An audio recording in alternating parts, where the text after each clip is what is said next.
자, 이번 시간은 페이지 204페이지입니다. 물권의 변동이죠. 자, 오늘 이제 마지막 수업이네요. 그죠?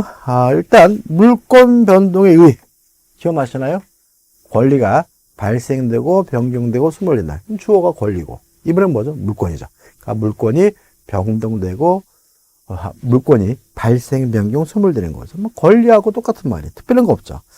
자, 물권 변동의 원인해 가지고 법률에 의한 물권 변동하고 법률 규정에 의한 물권 변동인데 요거 이제 설명을 드릴 거예요. 이걸 이제 우리가 봐야 되는데, 자, 일단 요거를 보기 전에 이제 먼저 설명드려야 될 것이 뭐냐면, 좀 순서를 좀 바꿔볼게요. 페이지 212페이지 물권 변동과 공시입니다. 자, 페이지 212페이지 물권 변동과 공시예요. 자, 212페이지입니다. 자, 여기서 이제 공시란 말이 나오죠.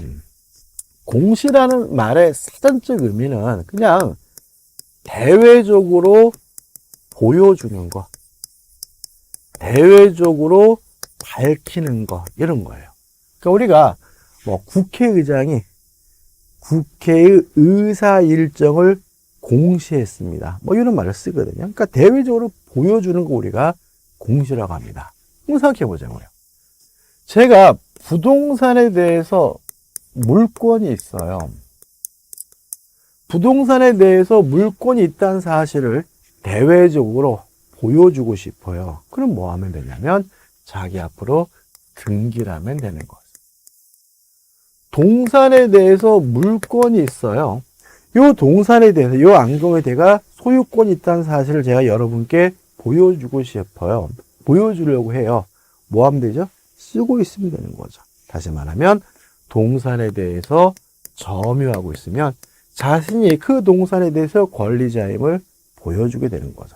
따라서 부동산은 등기, 동산은 점유가 대외적으로 권리자임을 보여주는 공시 방법이 되는 거죠. 그 여기서 뭘 할 수 있냐면 부동산은 등기, 동산은 점유함으로써 자신이 권리자임을 대외적으로 보여주게 되는데 이걸 우리가 공시의 원칙이라고 합니다. 따라서 공시의 원칙이라는 것은 뭐냐면 자신이 권리자임을 대외적으로 보여주기 위해서는 공시 방법을 갖춰야 된다는 원칙 우리가 공시의 원칙이라고 합니다. 교재 212페이지 맨 밑에 보시면 니은번이 있어요. 이와 같이 물권 변동사항을 널리 제3자에게 알리는 것을 공시라고 하고 대외적으로 보여주는 것을 공시라고 하고 공시에 사용되는 표상을 우리가 공시 방법이라고 한다. 오른쪽 맨에 보시면 공시의 원칙이란 이러한 물권 변동 시의 그 내용을 일반인에게 알리는 사항, 공시 방법을 갖춰야 된다는 원칙이죠. 다시 말하면 대외적으로 보여주려면, 알리려면 공시 방법을 갖춰야 된다는 원칙을 우리가 공시 원칙이에요. 앞뒤가 뒤바뀌었네? 다시 말하면 부동산은 등기를 해야 자신이 권리자임을 대외적으로 보여주게 되는데 이거 우리가 공시 원칙이라고 해요. 이러한 공시 원칙 안에 입법주의가 두 가지가 있습니다. 형식주의입니다. 형식주의와 의사주의가 있어요. 이제 교재 우측 하단에 보시면 4번에서 공시 원칙에 대한 실험 방법이 나오죠. 자, 형식주의는 우리 민법에 채택하고 있는 입법주의고요. 독일 민법에 채택하고 있다 그래서 독일법, 독법주의라고 하고요. 의사주의는 일본 민법에 채택하고 있는 입법주의고요. 프랑스 민법에 채택하고 있거든요. 우리가 프랑스를 불란서라고도 하죠. 불란서. 한자 표현이죠. 불란서법에서 불법주의라고 해요. 자, 우리 것부터 생각해 보자고요. 갑이 소유하고 있는 A 부동산에 대해서 을과 만나가지고 매매 계약을 했습니다. 우리 갑에게 매매 대금을 다 지급했거든요. 그래도 을에게는 아직 소유권이 없는 거예요. 갑이 을에게 이전 등기를 해줘야 비로소 을은 뭘 갖게 되는 거죠? 소유권을 갖는 거잖아요. 그죠? 다시 말하면 을의 입장에선 등기와 같은 특별한 형식을 갖춰야지만 소유권을 취득한다. 그래서 뭐죠? 형식주의라고 해요. 등기를 해야 소유권을 갖는다. 등기라는 특별한 형식을 갖춰야 소유권을 갖는다. 그래서 형식주의라고 하고요. 또 갑에서 을로 물권이 변동되려면, 물권 변동이 성립되려면 등기해야 된다. 그래서 형식주의를, 다른 요건을 우리가 성립 요건주의라고 하는 거죠. 자, 1번 의사주의는 좀 다릅니다. 자, 이런 얘기거든요. 갑이 소유하고 있는 요 A 부동산에 대해서 을과 만나가지고 매매 계약을 했어요. 그래서 을이 갑에게 대금을 다 지급했거든요. 그랬더니 갑이 을에게 뭐라 그러냐면, 웃으면서, 아유, 고맙습니다. 이제부터 이 부동산은 당신 겁니다. 라고 하더란 말이죠. 그래서 을이, 아, 고맙습니다. 알겠습니다. 그죠? 다시 말하면, 등기하지 않아도 갑과 을이 소유권을 넘겨준다는 의사의 합치만으로 소유권을 취득하게 되는 입법주의를 우리가 의사주의라고 해요. 다시 말하면 등기 없이 쌍방간의 의사의 합치만으로 소유권을 취득한다. 그래서 뭐죠? 의사주의라고 하는 거죠. 그럼 좀 생각을 해보자고요. 을은 자기 앞으로 등기를 안 해도 이미 뭐가 있어요? 소유권이 있죠. 그럼 뭐하러 등기하느냐? 자, 문제는 이 상태에서 만약에 갑이 또다시 병과 만나가지고 매매 계약을 하고 병에게 이전 등기를 해줘버리면 을은 소유권을 가지고 병에게 뭐 하지 못해요? 대항하지는 못해요. 따라서 을이 자기 앞으로 등기하는 이유는 소유권을 취득하기 위해서 등기하는 것이 아니라 병과 같은 사람에게 대항하기 위해서 등기하는 거다. 그래서 의사주의를 다른 말로 뭐라 하냐면 대항 요건주의라고 하는 거죠. 자, 다시 한번요. 이전 등기 없이 소유권을 넘겨준다는 의사의 합치만으로 소유권을 취득한다. 의사주의. 다만 이미 취득한 소유권을 가지고 제3자에게 대항하기 위해 등기가 필요하다. 대항 요건주의라고 하는 거죠. 여기서 좀 생각해 볼 것은 뭐냐면 대항 요건주의도 공시 원칙이 관철되고 있는 거죠. 자, 물권이 변동됐다는 사실을 대외적으로 보여주려면 등기해야 된다는 것이 공시 원칙이잖아요. 그럼 의사주의 법자에서도 자기 앞으로 등기를 해야지만 병에게 소유자의 힘으로 대항할 수 있다. 소유자의 힘을 보여줄 수 있다. 의미니까 대항 요건주의도 공시 원칙에 관철되고 있는 것임을 주의하시기 바랍니다. 마지막으로 왜 재수없게 1번 것까지 공부해야 되느냐? 자, 우리 민법은 60년 1월 1일부터 시행이 됐습니다. 그러면 59년 12월 31일까지는 우리나라에 민법이 없었기 때문에 남의 민법을 썼어야 되는데 어느 나라 민법을요? 일본 민법을 쓰고 있다는 거예요. 따라서 우리는 59년 12월 31일까지는 뭐 했던 거예요? 의사주의다. 날짜 같은 건 몰라도 돼요. 다만 우리가 과거에 의사주의 법제였다는 것은 좀 기억해 두시면 좋겠어요. 개념은 잡는 거죠.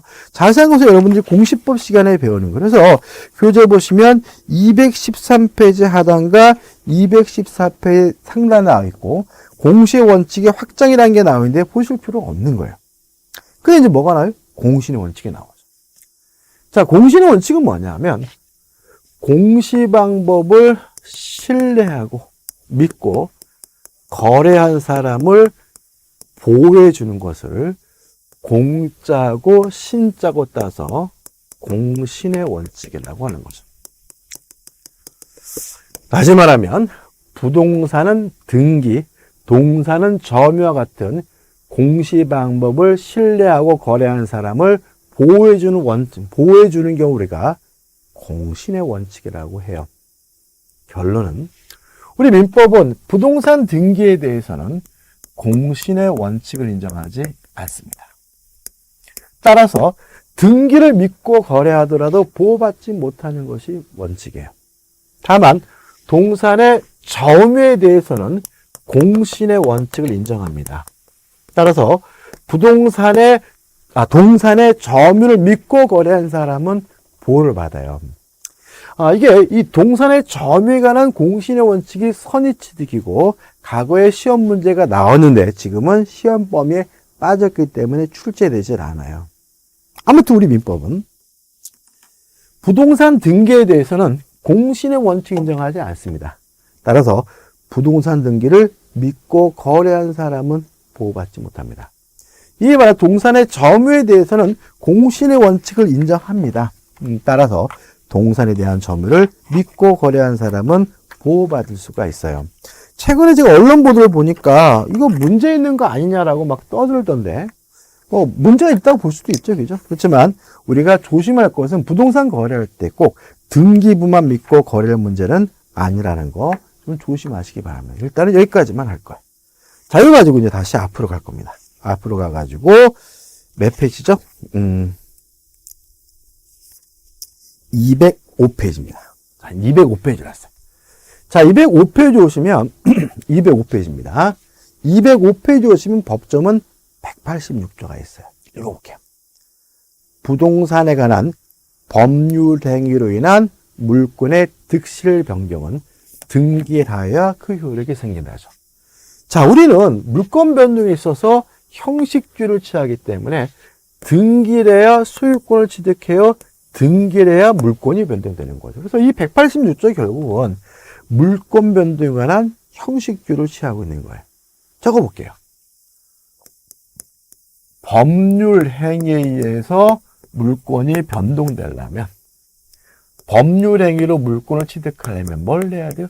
등기를 해야 되는 거죠. 이게 원칙인 거예요. 형식주의. 항상 그러느냐? 187조가 있어요. 자, 187조 보시면 상속, 공용징수, 판결, 경매, 기타 법률 규정에 의한 부동산에 관한 물권의 취득은 등기를 요하지 아니한다. 그러나 등기를 하지 아니함이를 처분하지 못한다는 거죠. 적어보면 법률 규정에 의해서 물권을 취득할 때는 뭐 할 필요 없죠? 등기할 필요 없는 거죠. 이게 예외인 거예요. 자, 여기서 이제 우리가 이제 이거를 막 교재도 이제 막 여러분들의 설명을 드리기 위해서 자세하게 이렇게 나눠서 설명드리고 있어요. 그러니까 나눠서 설명드리니까 여러분들이 밑도 끝도 없이 암기 모드로 가게 되는데, 그러면 문제를 틀리기 쉬워요. 크게 기억하셔야 되는데. 자, 다시 한번 보죠. 법률 행위로 물권이 변동되려면 등기를 해야 된대요. 근데 법률에 뭐가 있습니까? 계약과 단독행위가 있는 거죠. 그러면 계약이나 단독행위로 물권이 변동될 때는 등기를 해야 돼요. 계약이나 단독행위로 물권을 취득하려면 뭘 해야 되는 거예요? 등기를 해야 되는 거예요. 그 다음 법률 규정에 의한 물권의 취득은 다른 말로 하면 법률행위가 아니라는 거예요.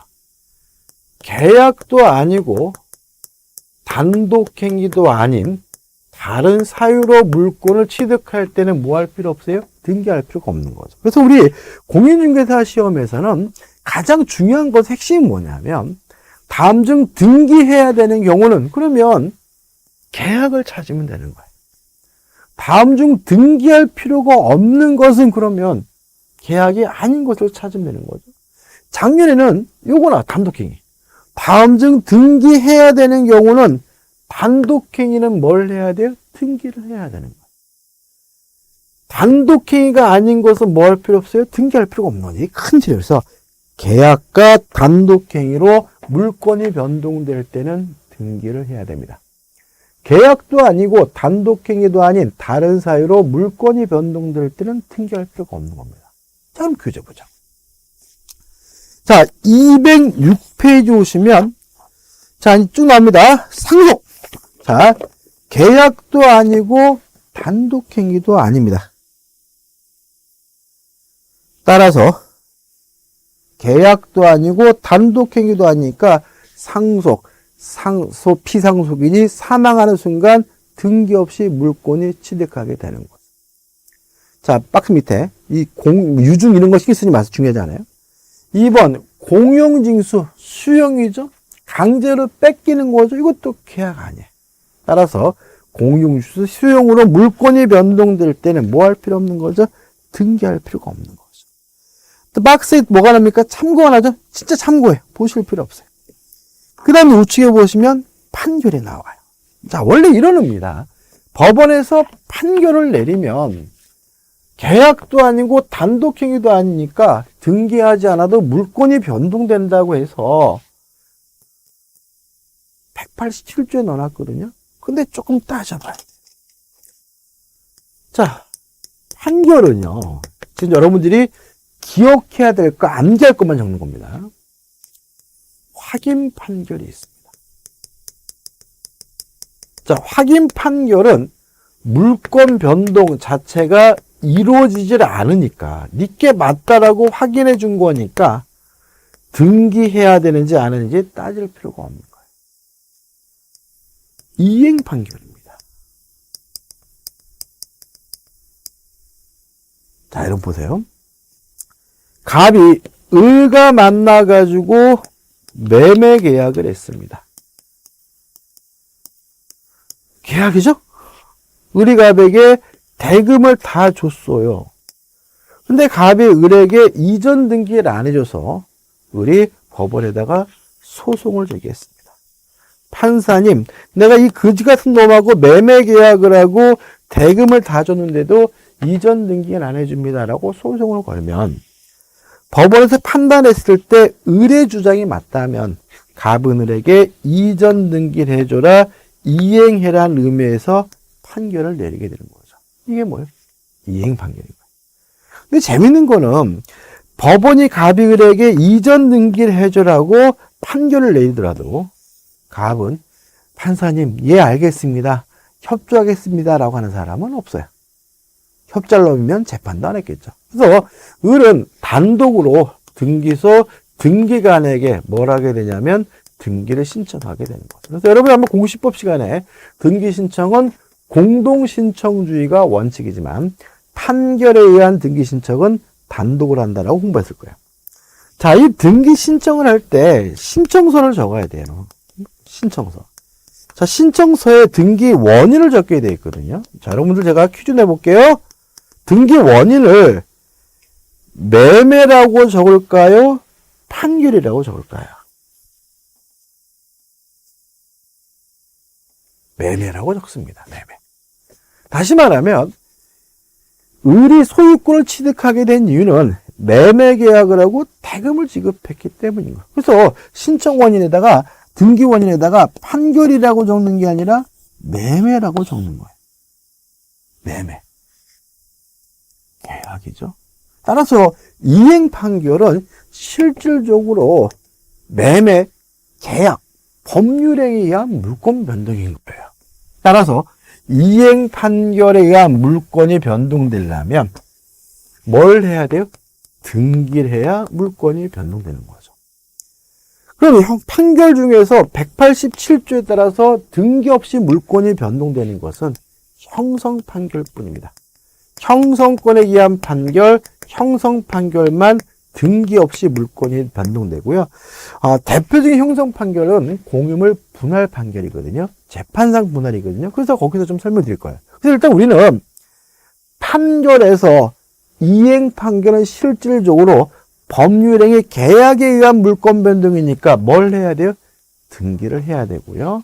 형성 판결, 형성권에 기한 재판, 형성권에 기한 판결 및 형성 판결만 등기하지 않아도 물권이 변동된다는 거 꼭 기억해 두셔야 돼요.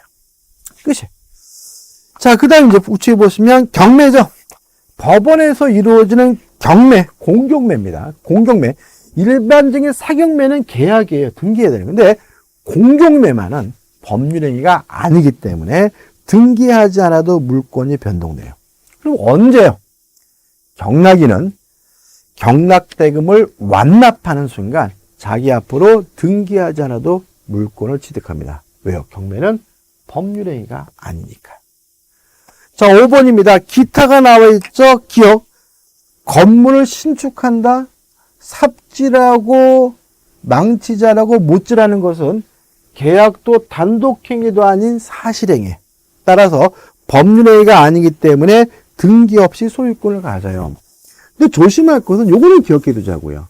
자, 우리 판에 따른다면 기둥과 외벽과 지붕이 만들어지는 순간 등기 없이 신축자가 소유권을 갖는다는 입장이죠.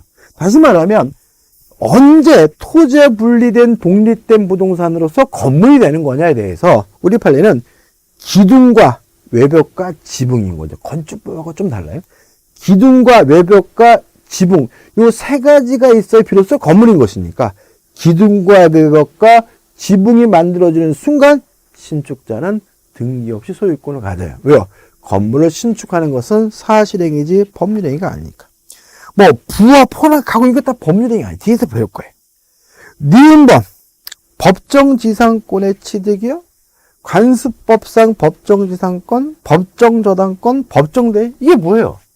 자, 우리가 법률 규정을 줄여가지고 우리가 법정이라고 하거든요. 그러니까 법정지상권이라는 것은 법률 규정에 의한 지상권이에요. 그럼 법률 규정에 의한 지상권이니까 뭐 하지 않아도 등기하지 않아도 법정지상권을 취득하겠죠. 디귿번 무효, 취소, 해제, 해지 이거는 또 이거예요. 뭐 따로 설명드릴 게 없는데 보세요.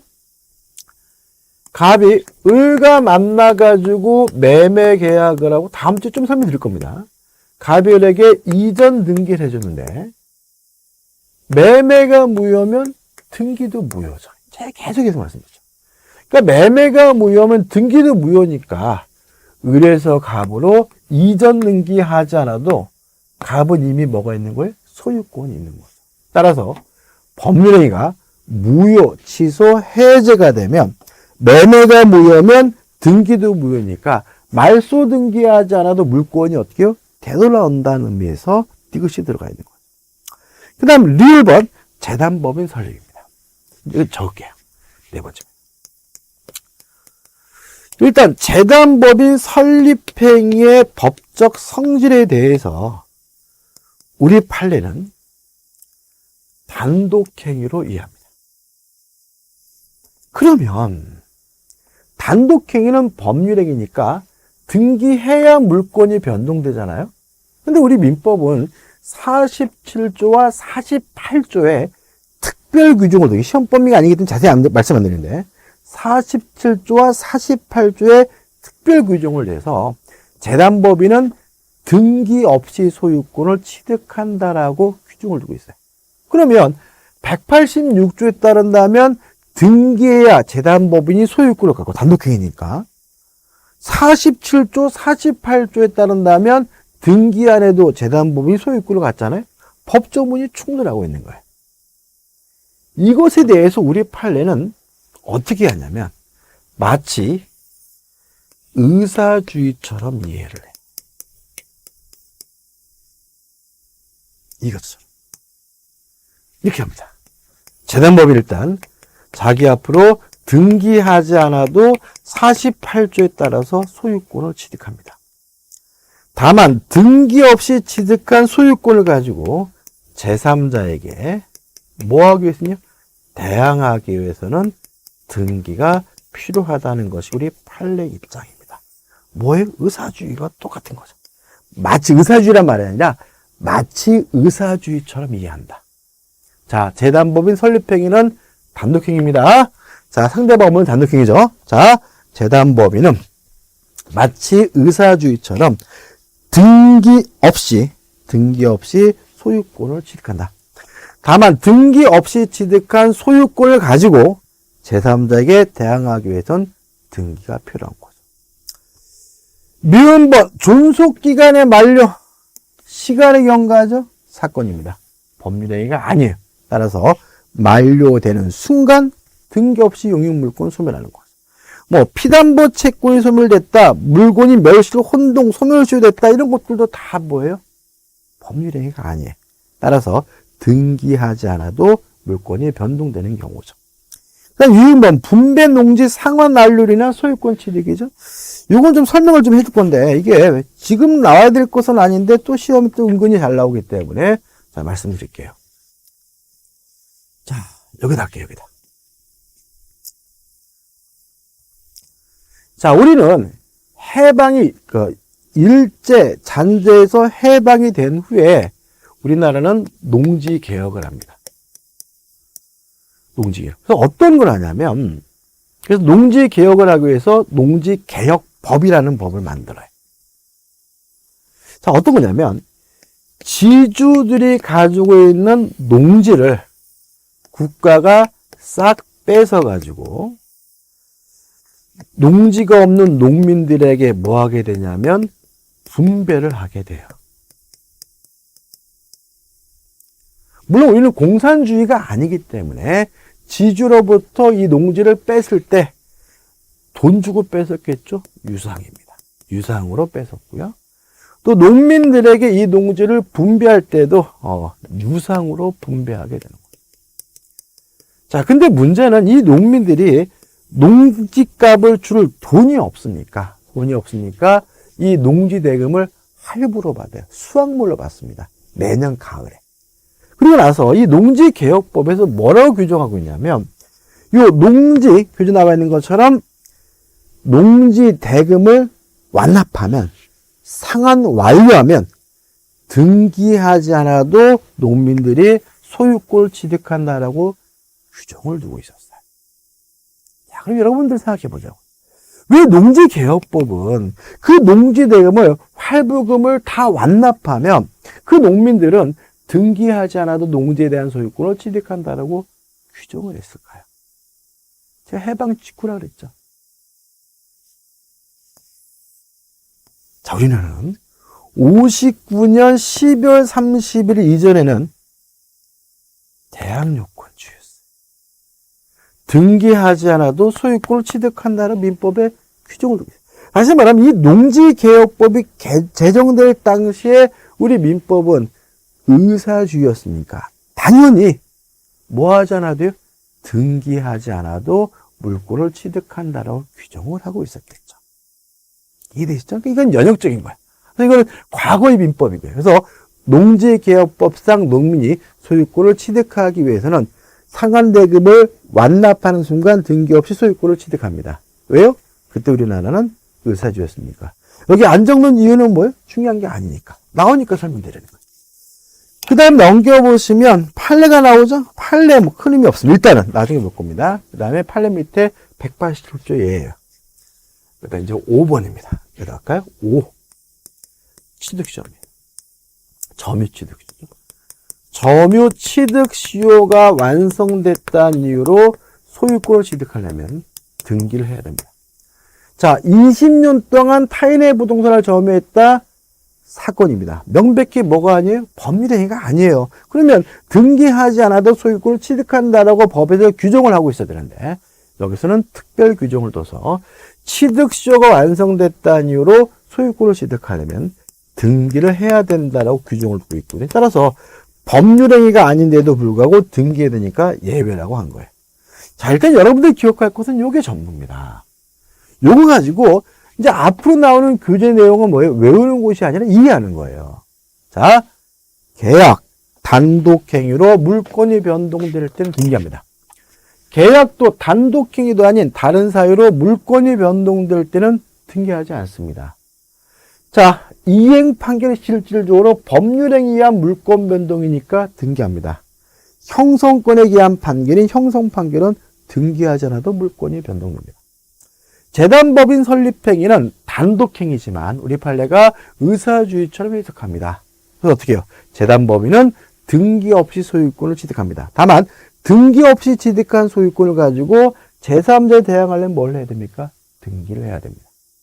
점유취득시효가 완성됐다는 이유로 물권을 취득하려면 뭘 해야 됩니까? 등기를 해야 됩니다.